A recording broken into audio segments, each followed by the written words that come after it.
আমার মনে হয় আমাদের প্যানেলটি সবথেকে বেশি বৈচিত্র্যময় এবং সবথেকে বেশি অন্তর্ভুক্তিমূলক যে প্যানেল সেটি আমরা দিতে সক্ষম হয়েছি। আমরা খুবই খুশি যে আমরা আসলে যেরকম একটা সর্বোচ্চ অন্তর্ভুক্তিমূলক এবং বৈচিত্র্যময় প্যানেল করতে চেয়েছিলাম, যে ঢাকা বিশ্ববিদ্যালয়ের যে বৈচিত্র্য সেই বৈচিত্র্যকে ধারণ করতে পারে তা করতে আমরা সক্ষম হয়েছি। আমরা দেখতে পেয়েছি আমাদের প্যানেলে প্রায় 40% কাছাকাছি নারী প্রার্থী রয়েছেন এবং বিভিন্ন গুরুত্বপূর্ণ পোস্টে নারী প্রার্থীরা রয়েছেন। আপনারা দেখতে পেয়েছি আমাদের যে প্যানেল সেই প্যানেলে 3 জন আদিবাসী প্রার্থী রয়েছেন এবং এই 3 জন আদিবাসী প্রার্থী 3টি আলাদা আলাদা জাতিগোষ্ঠীর প্রতিনিধিত্ব করছেন। একজন চাকমা, একজন মারমা, একজন ত্রিপুরা। আমরা দেখতে পেয়েছি যে ক্যাম্পাসে যারা ডিফারেন্টলি এইবল, অর্থাৎ আমরা যাদেরকে প্রথাগত অর্থে ডিসেবল বলে থাকি, প্রতিবন্ধী বলে থাকি, এরকম একজন মানুষ তিনি আমাদের সঙ্গে সম্পৃক্ত রয়েছেন এই প্যানেলে। আমরা দেখতে পেয়েছি যে প্রচুর পরিমাণে আপনার কি বলবো, যারা নন পার্টিজান, কোনো পার্টির সাথে অ্যালাইন্ড নয় এবং যাদের সাথে কোনো বামপন্থী রাজনৈতিক সংগঠনের সুদূরবর্তী সম্পর্কও নেই, তারাও এই কঠিন মুহূর্তে, ক্রাইসিস মুহূর্তে আমাদের সঙ্গে সম্পৃক্ত হয়ে লড়াই করতে রাজি হয়েছেন। আপনারা যদি গোটা প্যানেলটি পর্যবেক্ষণ করেন তাহলে দেখবেন এখানে এরকম অনেক মানুষ রয়েছেন যারা ক্যাম্পাসের ইন্ডিভিজুয়াল অ্যাক্টিভিস্ট, যারা কোনো বামপন্থী রাজনৈতিক দলের সাথে সম্পৃক্ত না। কাজে এখানে পার্টিজান নন পার্টিজানের একটা মিক্সচার হয়েছে। আমরা আরও দেখতে পাই যে যারা ক্যাম্পাসে অ্যানিম্যাল ওয়েলফেয়ার নিয়ে কাজ করে এরকম 2 জন মানুষও আমাদের সঙ্গে সম্পৃক্ত আছে।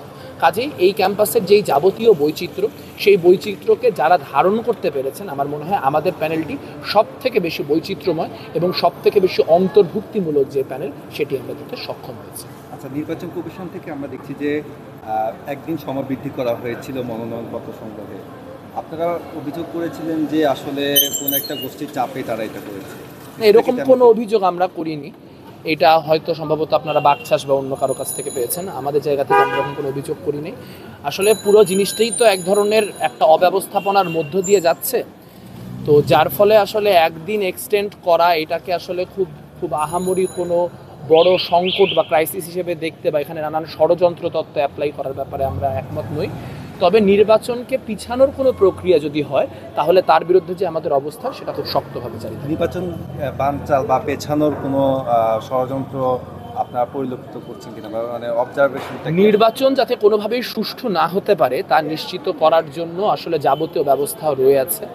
বিশেষত আমরা দেখতে পাচ্ছি প্রশাসন একই সাথে পক্ষপাত দুষ্ট এবং কি বলবো অদক্ষ, যার ফলে বিশ্ববিদ্যালয়ে যে ক্রাইসিসগুলি এই মুহূর্তে তৈরি হচ্ছে সেই ক্রাইসিসগুলি কিন্তু তারা মেটাতে পারছে না। আপনারা জানেন প্যানেলের তরফ থেকে নয়, কিন্তু বাংলাদেশ ছাত্র ইউনিয়ন ঢাকা বিশ্ববিদ্যালয় সংসদের তরফ থেকে আমরা কিন্তু গতকালকে আপনাদের কাছে একটা আলাদা করে প্রেস কনফারেন্স করেছি এবং সেই প্রেস কনফারেন্সে আমরা আমাদের 6টি দাবি উত্থাপন করেছি।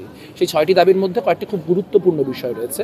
প্রাথমিকভাবে যেটি রয়েছে সেটি হচ্ছে যে যারা আওয়ামী লীগ আমলে বিভিন্ন রকম ফৌজদারি অপরাধের সাথে সম্পৃক্ত ছিল সেই মানুষদেরকে আসলে এখন পর্যন্ত তাদের তালিকা করা সম্ভব হয়নি এবং সেই তালিকা করে তাদেরকে যে বহিষ্কার করে তাদের বিরুদ্ধে মামলা করা হবে এমন কোনো পদক্ষেপ বিশ্ববিদ্যালয় প্রশাসন নেয়নি।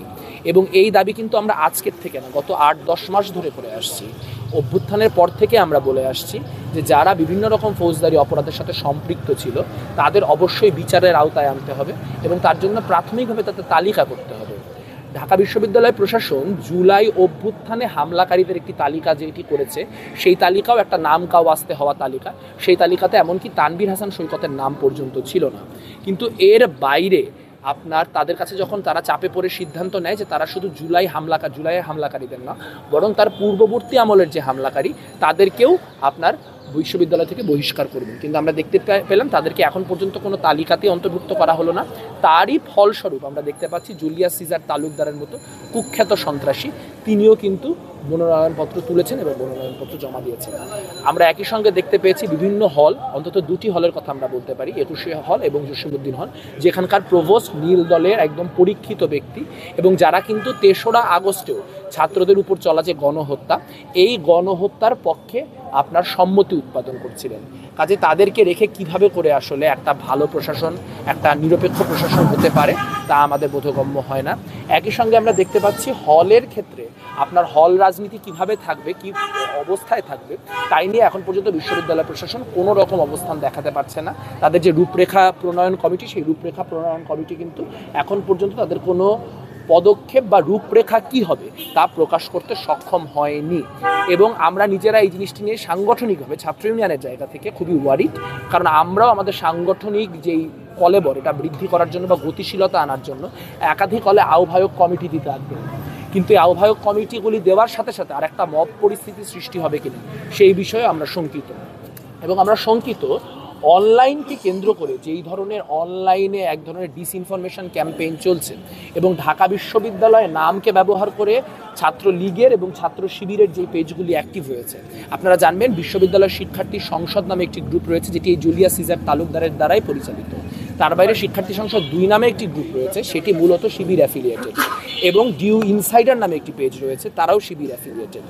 এই বিভিন্ন রাজনৈতিক সংগঠন বা মতাদর্শের লোকজন তাদের প্রোপাগ্যান্ডা করার জন্য বিভিন্ন পেজ বা গ্রুপ খুলতেই পারে, কিন্তু চ্যালেঞ্জটি হচ্ছে এগুলি যখন সার্বজনীন গ্রুপ হিসেবে স্বীকৃত হয়ে যায় বা এগুলি নামের সঙ্গে যখন প্রতিষ্ঠানের নামকে সম্পৃক্ত করে দেওয়া হয়, তখন সেটি এমন ভয়াবহ ডিসইনফরমেশন ক্যাম্পেইনের দিকে ধাবিত হয় যেটি কোনোভাবেই বিশ্ববিদ্যালয়ের যে রাজনীতি এই রাজনৈতিক প্রেক্ষাপটে ফেয়ার গ্রাউন্ড করা সম্ভব না। এবং একই সঙ্গে মব পরিস্থিতি সৃষ্টি হলে বিশ্ববিদ্যালয়টা কীভাবে সামাল দেবে সেটাও কিন্তু আমরা বুঝতে পারছি না। সেই জায়গা থেকে আমরা আমাদের যে 6 দফা ছাত্র ইউনিয়নের তরফ থেকে সেটা কিন্তু গতকালকে চিফ রিটার্নিং অফিসারের কাছে দিয়ে এসেছি। কাজেই আমরা নির্বাচনের যে পরিস্থিতি, লেভেল প্লেয়িং ফিল্ড, এগুলি সব কিছু নিয়ে খুবই কনসার্ন।